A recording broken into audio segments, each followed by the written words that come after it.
Izuku noticed that the kitten had finished eating the tuna in the can as it looked towards him and Mei. "Alright little lady, we are going to take you to the vet to see if you need anything to make sure you're alright," Izuku said, moving his hand out so the kitten could climb into his hand. As it does, Mei was recording the little event as she never saw Izuku being gentle with anything, much less animals. He had always been a little more of get them out of the way by any means necessary and get back to work. As soon as he got the kitten to climb up to his shoulder, he started to move towards the door where Mei was standing with the camera. "Come on, we need to see if Kia has any diseases that we need to treat her for," Izuku said, walking down the hall. "You named her?" Mei asked, curious. "Yeah, can't keep calling her little lady now, can we?" Izuku asked, chuckling as the kitten licked his cheek. "You're right about that, now let's go see if we need to get her some help at the vet," Mei said, smiling. As they walked outside the apartment complex they were living in, Izuku noticed that there were some heroes around the neighborhood and they were seemingly chasing a villain. "Well, the heroes seem to be occupied today," Izuku states, concerned. "Yeah, I heard on the news that there was a new villain out there that had been a particular annoyance to them since he could levitate as well as teleport," Mei said. "I can't believe people still use their quirks for evil nowadays. Can't people just get along that way? We don't need heroes to defend us?" Izuku asked, a little agitated. Mei was looking at Izuku now in concern since she had heard what Izuku had done in their high school days, when he tried to get into the hero course without a quirk. He had made it into the hero course by turning off the robots via the off button on each and every robot, but on the first day of school he was rudely expelled from the class based on his quirkless status. Apparently, he had gotten Shota Aizawa as the teacher of the class and was immediately targeted for expulsion because Aizawa didn't think that he would be a good fit for the class, and replaced Izuku with someone who had a quote-unquote villainous quirk that was more useful than a quirkless hero. Even she was surprised when Izuku was extremely calm when she watched as Izuku stared at the student replacing him in the heroics class. He wasn't the same ever since, as he never said a word about heroics and only cared about helping them, but not once did he help Shinso Hitoshi with his career since he was still bitter about it. He liked the young man as a hero, he just was still sour about Aizawa's reason for him not being allowed into the hero course. Back to the original storyline, Mei watched as Izuku was slowly getting more and more agitated with how the heroes were near them at all times, and she couldn't stand to see him like this. He might wish to be friends with heroes, but it is still known that he doesn't like heroes as much as he used to. They arrived at the veterinarian clinic and checked their kitten inside there as they waited for the bill to come out so they could take care of the kitten. As soon as they were waiting, another person came into the place as he stared at Mei as he walked over to talk to her while Izuku was in his own little world. "Hey babe, how about you ditch the short stack and come with a real man?" he said, looking smug about it. "Are you really trying to steal me away from my boyfriend?" Mei asked, curiously. "Yes, do you wish to go out with a real man?" the young man asked, smugly. As soon as that was heard, everyone heard a pen snap and everyone looked over to see Izuku staring at the person with an angered look. Even the young man who was trying to steal Mei out from under his nose looked at Izuku, and even then, he didn't seem scared. "I suggest you move away from my woman before I give you a reason to lose your balls as I take them off and replace them with a woman's vagina and slam your own balls down that new form of genitalia," Izuku threatened as he stared into the young man's eyes. "Oh, please, as if you could hurt me," the man said, going to grab Mei by her ass. But before he could, his hand was grabbed by Izuku, who was now standing in front of him and was much taller than the young man. "You lay your hand on my girlfriend and no hero alive will save you from what I will do to your body," Izuku said, glaring into the young man's eyes. "You can't hurt me, I am a hero," the young man said. "Which hero are you, since I have no idea who you are?" Izuku asked, curious while being angry. "I am the pro-hero Grape Juice.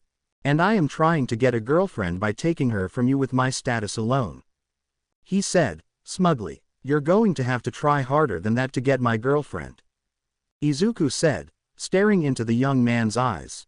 As soon as the young hero looked into Izuku's eyes, he then placed a hand on Izuku's shoulder as he then stated something appalling to the others surrounding him. "You are under arrest for threatening a hero in the name of the law." Not to mention that you used your quirk on that woman. Grape Juice said, pulling out handcuffs. How can you arrest me for something that I didn't do?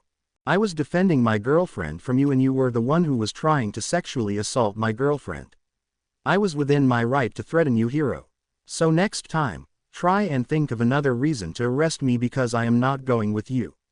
Izuku said, walking back to his girlfriend. Could Midoriya and Hatsume come to the back room please? A vet said, as Izuku and Mei walked away from the young hero.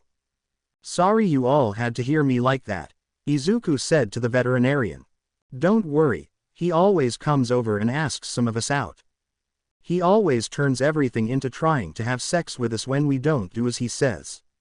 The vet said, looking at the kitten they brought. Still, I should have kept my mouth shut and ignored him. Izuku said, looking at the floor. Like I said, you are doing us all a favor by standing up to him. He has been using his status as a hero and flaunting it around to have sex with any woman he can find. He even uses it on the younger generation and tries to have sex with them. We couldn't get his hero license revoked because we have no proof. The vet said, while giving a prognosis on the kitten. The kitten was fine and healthy, just needed some more food as well as water, not only that they managed to get a small chip inside of the kitten in order to make sure that she doesn't get lost. Alright, now that that is done, what are you naming her? The vet asked, happily. We named her Kia, I couldn't come up with a better name, and Kia just came to mind. Izuku said, as the kitten looked at him when he said the name Kia. Well, it seems like she recognizes the name as hers. You have a good week, and we will send you the food as well as supplies needed to take care of Kia. The vet said, smiling. Thank you for helping Kia, I really was hoping nothing bad was wrong with her. Mei said, shaking the woman's hand as Izuku held Kia in his hand. As soon as they exited the vet clinic, they saw some police officers outside the place as they told Izuku to put his hands up. What did I do, officer? Izuku asked, curious. Pro-hero Grape Juice sent a complaint that you threatened him with death, and we need to take you into the station. The officer said, looking at Izuku's stoic face. Does he have to, officer? Mei asked. This is just protocol. If I could, I would just let you off with a warning, but he kept annoying me, so sorry kid. The officer said, as he cuffed Izuku and placed him in the police car. Please could you drop my girlfriend and kitten at my apartment please? Izuku asked, looking at the officer. Where is the apartment? The officer asked. Musudafu. Izuku said, as the officer put in the location and allowed Mei into the car and drove off. As they arrived at the station after dropping Mei off at home, Izuku was hauled into the interrogation room, and he sat at the table with a calm expression. What is he in here for? A voice called out. Apparently he threatened a hero with death, for apparently no reason. The officer told a detective. For no reason, the detective asked, confused. That's what Grape Juice said, but knowing him he might have been lying. The officer said, sighing. We need one more case of sexual harassment in order to take away his title as a hero. Maybe he will be the one who gives us that information. The detective sighed. As he entered the room, he was met with Izuku, who had gotten his hands out of the cuffs on the table and was cleaning the room up with a spare rag in his pocket. Took you long enough, wasn't sure how long it would have taken you to get in here. Izuku said, angrily. The detective could see his anger coming off in waves as his aura said, nothing but pure anger at why he was here.